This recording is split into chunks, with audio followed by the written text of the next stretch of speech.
आंध्र प्रदेश में बुजुर्गों की बढ़ती आबादी को लेकर चिंतित सीएम चंद्रबाबू नायडू ने ज्यादा से ज्यादा बच्चा पैदा करने की अपील की है।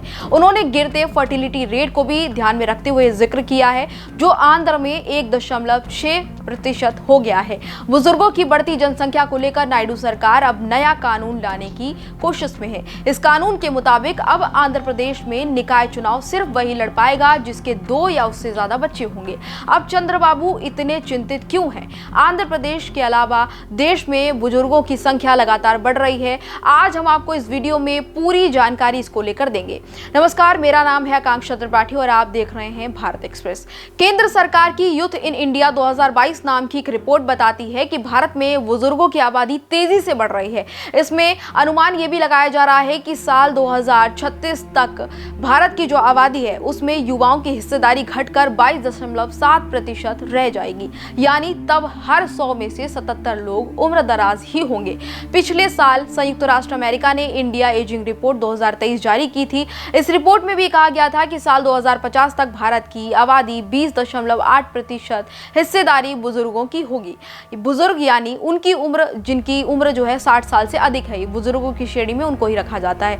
इसका मतलब यह हुआ कि साल 2050 तक भारत में हर 100 में से 21 लोग बुजुर्ग होंगे।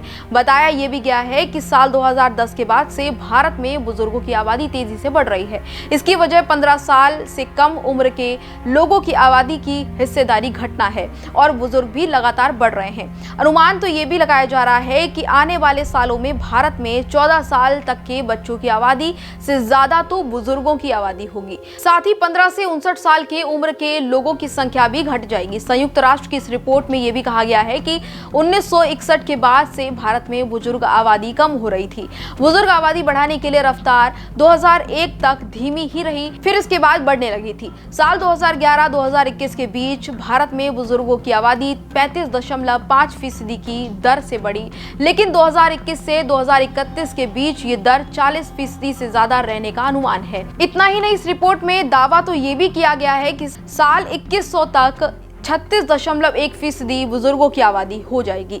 आपका इस पर क्या कहना है? क्या आपको भी लगता है कि भारत में बुजुर्गों की आबादी बढ़ रही है और युवाओं की आबादी कम हो रही है? अपनी राय कमेंट बॉक्स में बताएं और इसी तरह की तमाम और खबरों के लिए देखते रहिए भारत एक्सप्रेस। नमस्कार।